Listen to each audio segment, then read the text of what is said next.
Bismillahirrahmanirrahim.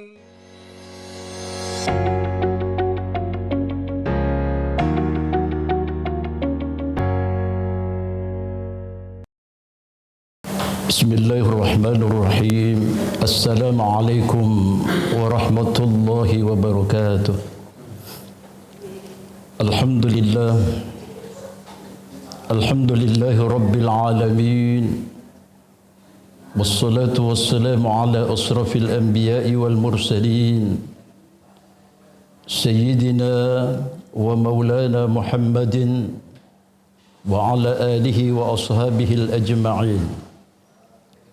Ashhadu an la ilaha illallah wahdahu la syarika lah wa ashhadu anna Muhammadan abduhu wa rasuluhu.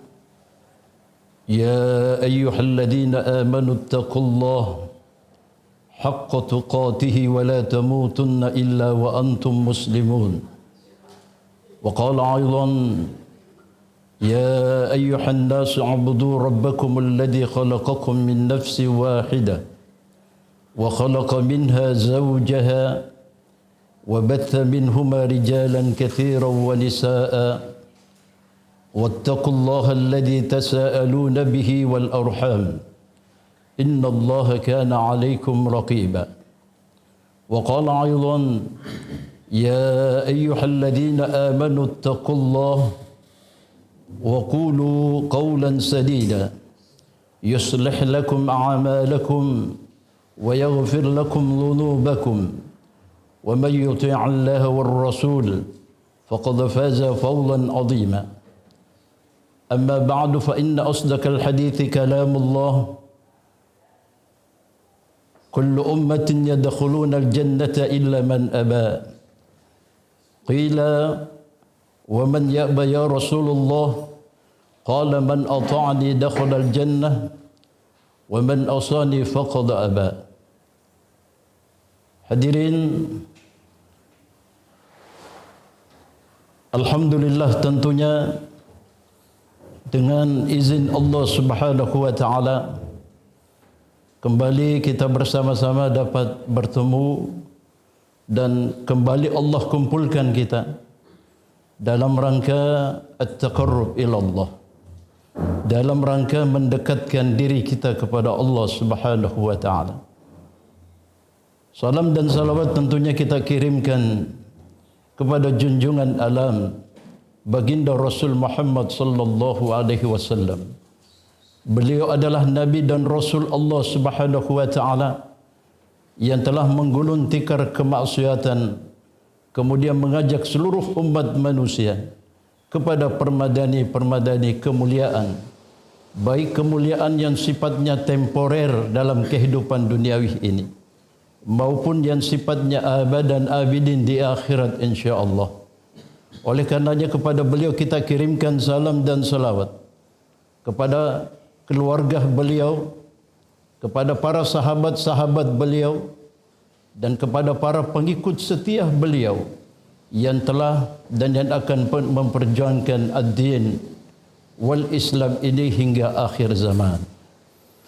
Saudara-saudara kaum muslimin rahimakumullah, kita sama maklum tentu bahawa Islam ini telah mengikat kita dengan tali akidah. Dari manapun seseorang itu datang, apapun saja warna kulitnya, bahasa apapun yang dia pakai, kalau akidah kita ini sama, maka kita adalah bersaudara. Lebih tegas ini disabdakan oleh baginda Rasul Muhammad sallallahu alaihi wasallam. Innallaha la yanzuru ila suwarikum wa amwalikum walakin yanzuru ila qulubikum wa a'malikum. Sesungguhnya Allah Subhanahu wa taala itu tidak melihat wajah kamu, suku kamu, bangsa dan bahasa kita. Sesungguhnya yang Allah nilai, yang Allah pandang dalam diri setiap kita ini adalah hati dan amal perbuatan kita. Oleh karena itu tentang suku tadi, bangsa, bahasa tadi, harta benda tadi, Islam senantiasa menganjurkan kita untuk senantiasa objektif adanya. Sering kita dengarkan pepatah, itu telur keluarnya dari dubur ayam. Tapi kalau dia telur, tidak ada alasan bagi kita untuk tidak mengambil telur tadi. Ini merupakan contoh yang sangat sederhana di dalam mengarungi hidup dan kehidupan kita ini. Kalau kebenaran itu datang dari Allah dan Rasulnya, maka dia akan menjadi petunjuk dalam kehidupan kita ini. Petunjuk dalam mengarungi kehidupan kita di dunia ini, dan yang kita inginkan, yang kita cita-citakan, mendapatkan bahtera kebahagiaan sampai kepada kehidupan akhirat insya-Allah. Sama halnya hadirin para pemirsa sidang jamaah yang dimuliakan Allah Subhanahu wa taala. Kalau saya bertanya misalnya kepada satu orang yang punya toko, seorang at-tujjar, seorang pedagang, apa yang dia inginkan dari toko yang dimilikinya tadi? Tentu keinginan seorang pedagang agar dia mendapatkan laba yang menguntungkan. Tidak hanya untuk dia, tapi untuk anak dan istrinya. Seperti itu yang diinginkan, seperti itu cita-cita seorang pedagang.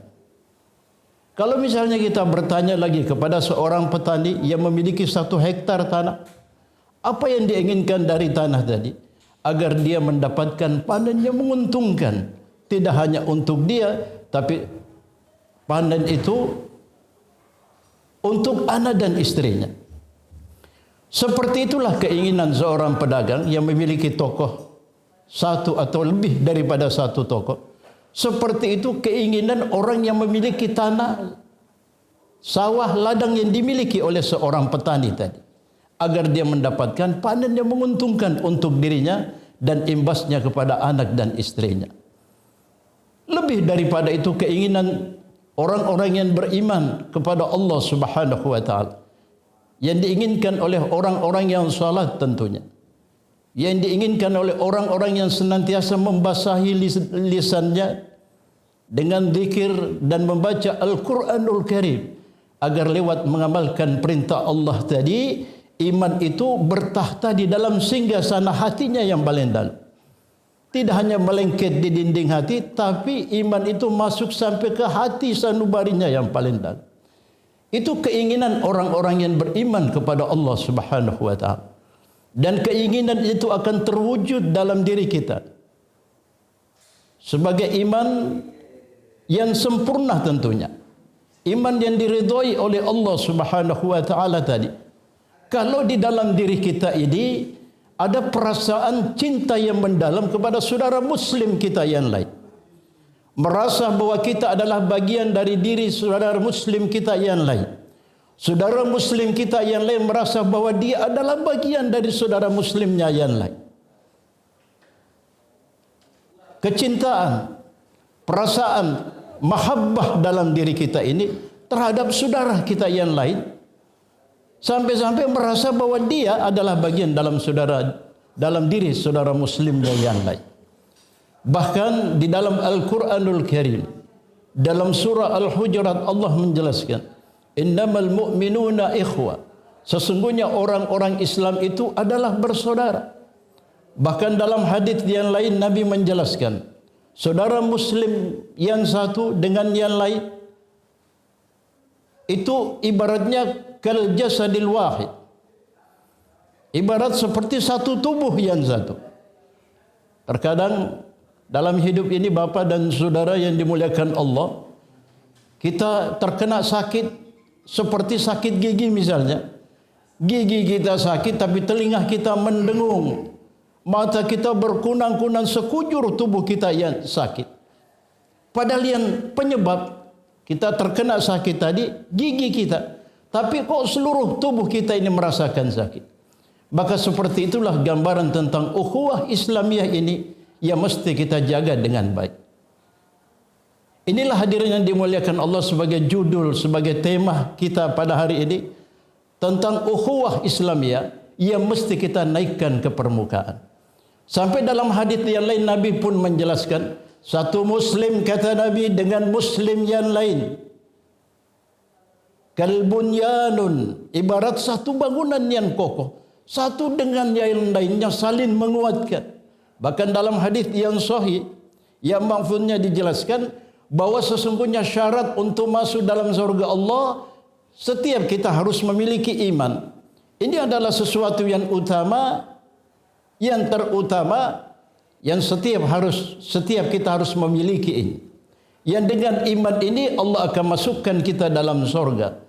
Sementara iman kita, barulah ada ijazah, ada pengakuan, syahadah dari Allah Subhanahu wa ta'ala.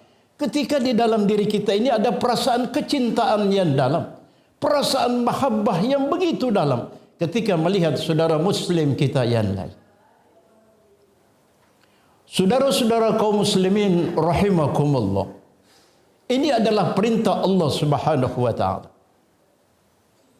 Ini adalah petunjuk Allah Subhanahu wa ta'ala di dalam Al-Quranul Karim tadi. Seperti itulah petunjuk baginda Rasul Muhammad sallallahu alaihi wasallam tentang ukhuwah Islamiyah ini yang mesti kita jaga dengan baik. Hari ini ukhuwah Islamiyah tidak naik ke permukaan. Terkadang yang menyebabkan tidak adanya ukhuwah Islamiyah di antara kita karena terkadang persoalan-persoalan yang sifatnya tidak qat'i dalam agama kita ini. Terkadang yang menyebabkan umat Islam ini tidak bersatu karena persoalan-persoalan yang hanya sifatnya furu'iyah dalam agama kita ini. Kenapa hal ini terjadi dalam kehidupan kita ini? Ini karena lemahnya iman kita. Karena lemahnya iman kita ini, sehingga hal-hal yang kecil dalam agama kita ini, seperti persoalan-persoalan yang sifatnya furu'iyah tadi, yang menyebabkan hati umat Islam ini tidak bersatu. Tidak bersatunya hati umat Islam hari ini disebabkan karena iman kita yang sangat lemah. Oleh karena itu sudah lewat masanya kita umat Islam ini berkota-kota tentang hal-hal yang tidak prinsip dalam agama kita ini. Sudah datang masanya umat Islam ini menyusun saf yang lebih lurus. Oleh karena tantangan yang akan dihadapi oleh umat Islam ke depan tentu jauh lebih sulit, jauh lebih susah dari yang sudah kita alami. Kalau hari ini hadirin yang dimuliakan Allah, kita lihat di YouTube, di media massa, hari ini nyawa umat Islam hari inilah yang paling murah. Sementara kita ini tidak mampu berbuat apa-apa untuk memberikan tindakan balas kepada orang-orang yang mengintimidasi umat Islam, yang jumlah mereka minoritas dalam satu agama, kemudian mereka terusir dari negara mereka sendiri. Kalau saya mengatakan nyawa umat Islam hari inilah yang paling murah, memang seperti itulah keadaan. Kita umat Islam hari ini seperti orang yang tidur di atas ranjang.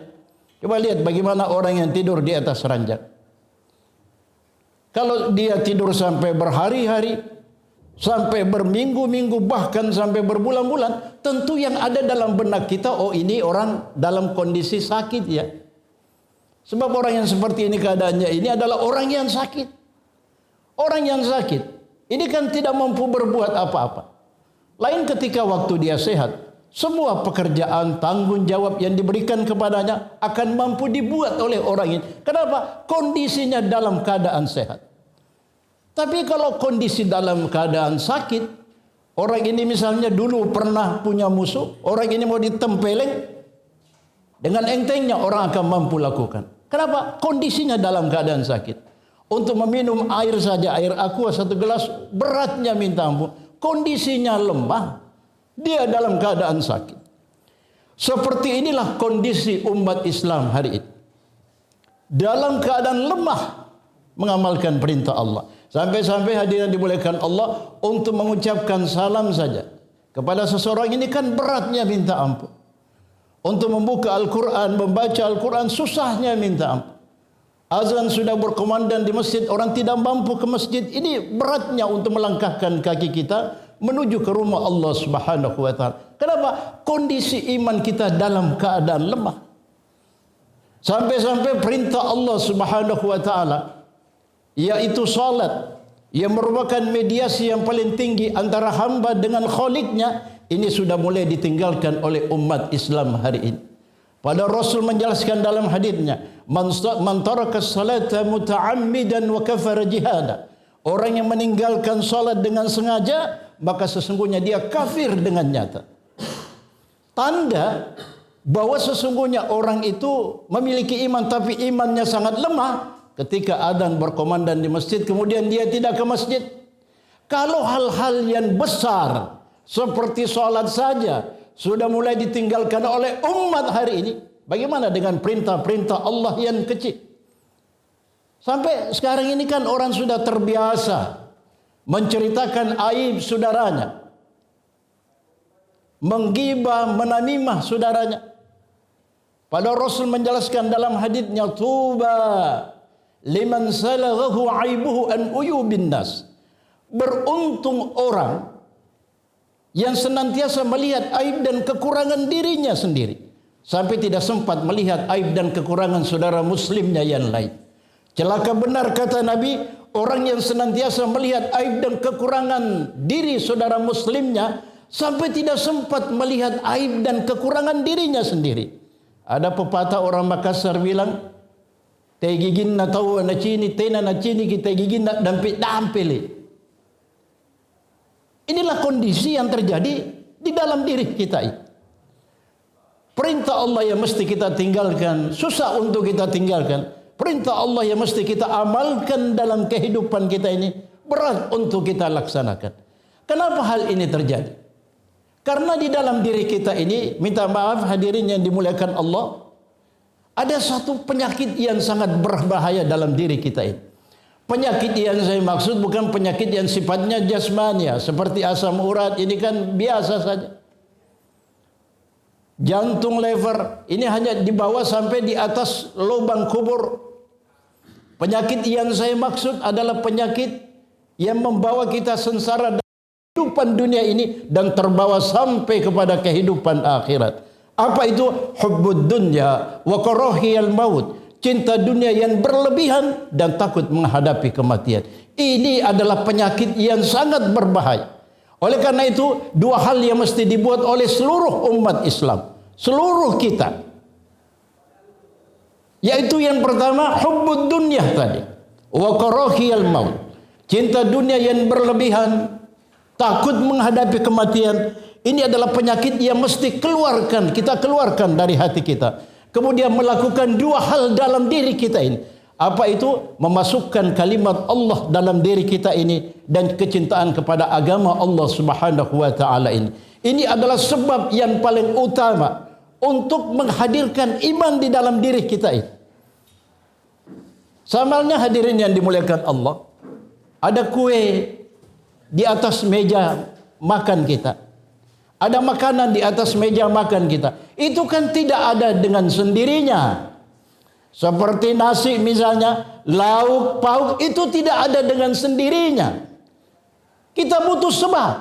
Sebab sebagai teknokrat, sebagai tentara, sebagai polisi, sebagai apapun kita, itu hanya penyebab saja. Sehingga hadirnya makanan di atas meja makan kita.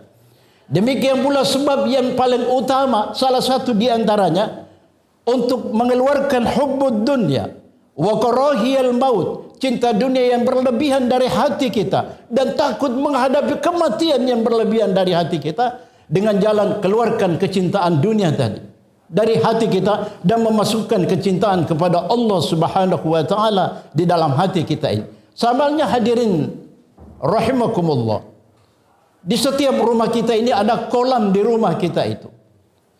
Kolam yang ada di rumah kita berisi air, tidak akan kita dapatkan air bersih dalam kolam yang sama kalau kita tidak kuras habis air yang berada di dalam kolam tadi. Barulah akan kita dapatkan air bersih dalam kolam yang sama ketika air yang keruh, yang kotor tadi kita keluarkan dari kolam tadi. Demikian pula hubbud dunya wa karahiyal maut, ukhuwah Islamiyah, sifat at-tawadu, wara, qanaah, dan sifat-sifat yang dicintai oleh Allah akan hadir dalam diri kita ini, dan insya Allah akan menjadi petunjuk dalam kehidupan kita ini, dan akan menjadi simpanan bagi kita di kehidupan akhirat nanti. Demikian, semoga Allah Subhanahu wa taala senantiasa melindungi kita dan menjadikan kita sebagai orang-orang yang senantiasa taat kepada Allah Subhanahu wa taala. Hadanallahu wa iyyakum, lebih dan kurangnya mohon dimaafkan. Assalamualaikum warahmatullahi wabarakatuh.